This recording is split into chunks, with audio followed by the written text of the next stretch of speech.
In this video, I'm going to help you decide whether or not it's worth it to buy the game Carnegie. To do this, I'm going to give you a brief overview of how the game is played with a special focus on the unique characteristics of this game, and then I'll talk about why I like it, and I bought a copy for myself, as well as some reasons that I'm aware why people might not want to buy the game.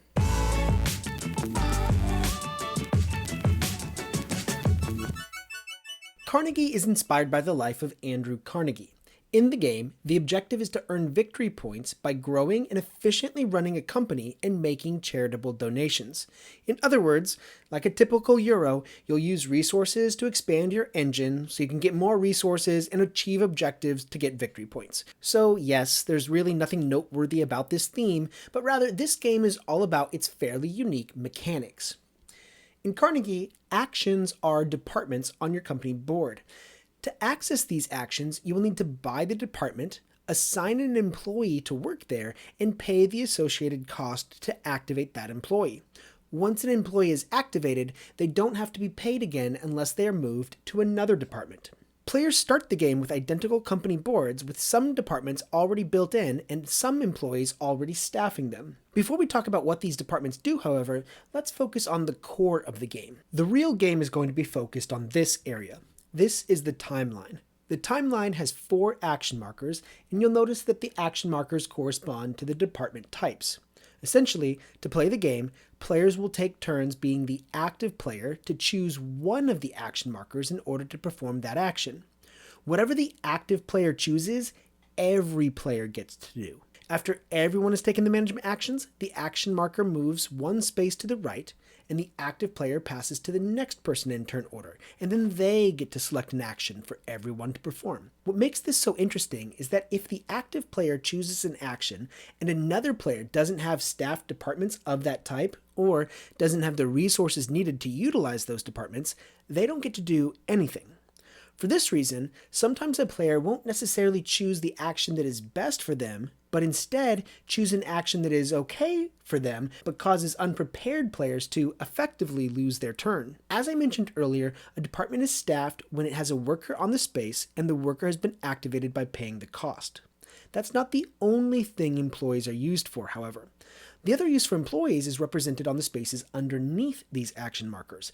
Employees can also be placed on different regions of the board. Aside from the donation area, where players will invest in their scoring objectives, the board has cities, mission areas, and transport tracks. Focus on the mission areas and cities. During the game, one type of action players can perform is the construction action. For the construction action, a player takes one of their active employees from the construction department and puts it in a mission area. For each employee placed in that area, the player may spend resource cubes to place a disc from their player board in one of the cities. So, if I placed my employee in the east, I could put my factory disc in one of these places. If I placed my employee in the west, I could place my factory disc in either of these 2 places or also any of these places, since these other cities don't specify a specific project type. Notice that once the disc is placed, an icon on my company board is revealed. Furthermore, there's also an icon underneath my player token on the transport track. Okay? Now, let's shift our focus back to the timeline.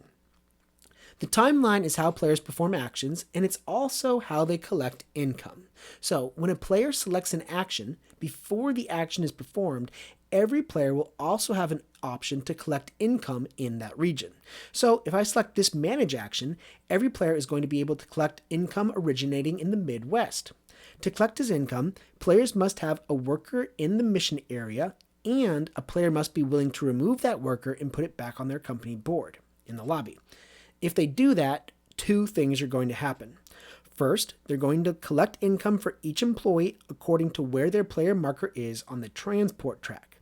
I can collect this income once for each employee I remove from the mission area. Secondly, I can collect all of the income represented on the icons on the exposed tracks on my company board. It doesn't matter where these discs are located. I collect all the income once every time I remove at least 1 employee from the board during income. So let's recap. On each turn, one player is going to select income and an action that is going to affect every other player. Players will take turns collecting their income and activating their departments. If a player can't or doesn't want to remove a worker from a mission area, they don't get to collect any income. If a player doesn't have a staff department or the resources associated with the action, they don't get to perform any action. So on 2 counts, income and action, players can be affected negatively if they aren't prepared. But lastly, you'll notice that there are some spaces that don't have a region. When an action marker is selected on one of these spaces, instead of collecting income, players will take turns making donations in the area at the top of the board. Only one player can be placed in a space, and each space provides a unique opportunity for earning victory points. Selecting actions in this manner continues turn after turn until all of the action markers have reached the end of their tracks. Therefore, the entire game is always exactly 20 turns long. If an action marker is at the end of the track and a player wishes to perform that action again, they may do so, but then the track underneath it gets advanced. So while a single game will always have each of the identified regional incomes, the action choices are dependent on what the players select. Until now, I've been pretty explicit about all of the rules concerning what happens on a player's turn. However, to keep the explanation short, I'm going to have to cut corners when explaining the departments. There's a lot of them, and a description of each department can be found in the rules. But generally, what the departments do is in line with its category.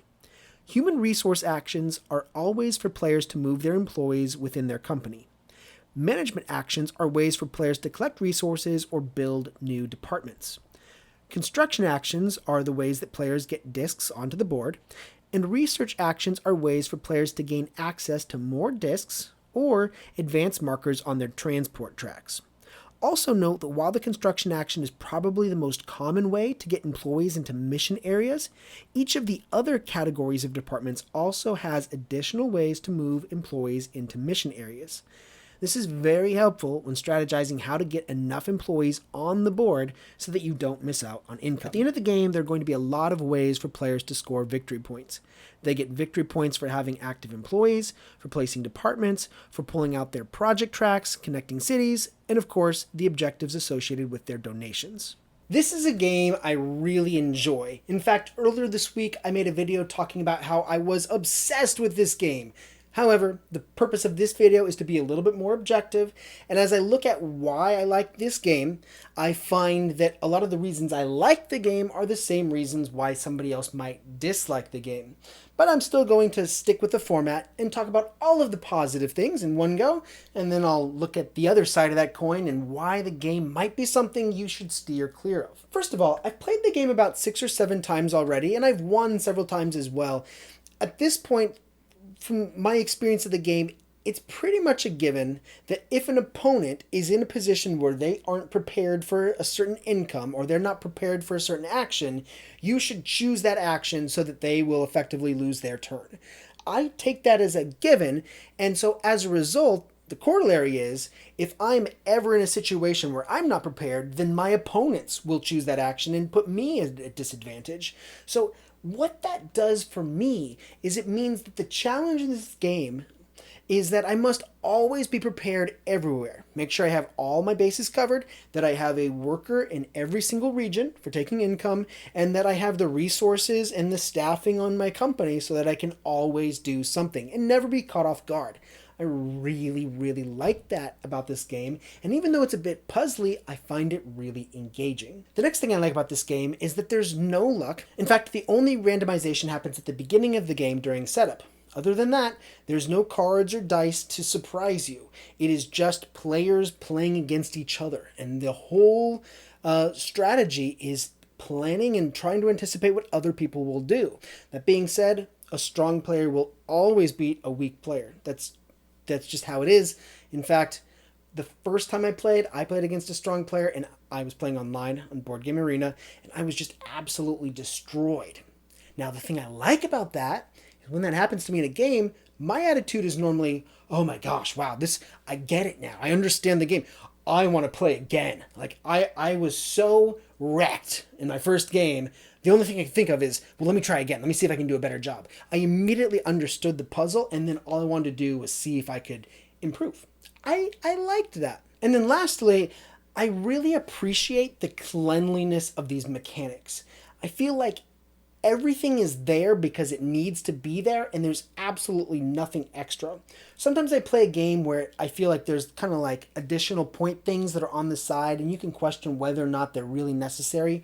I feel like everything in this game is just beautifully balanced. It's got this elegance to it, and I've really appreciated that. But it's now time to talk about the reasons you might not like this. So immediately, for the reason I love it because of the competition factor, you might feel like this is a Euro game where people are constantly picking on you. As soon as you let your guard up, as soon as you make a mistake and, leave somebody off the region or you don't have the resources, someone's going to see that, they're going to take that action, and you're going to lose a turn. And that can be frustrating. Not only that, but whereas I was gushing about the puzzliness of the challenge of always being prepared, this is also a game where if you make a mistake, you can really be punished for it. Not only that, but because there's no luck involved, there's also no catch-up mechanic. This is not a very good game to play with anybody.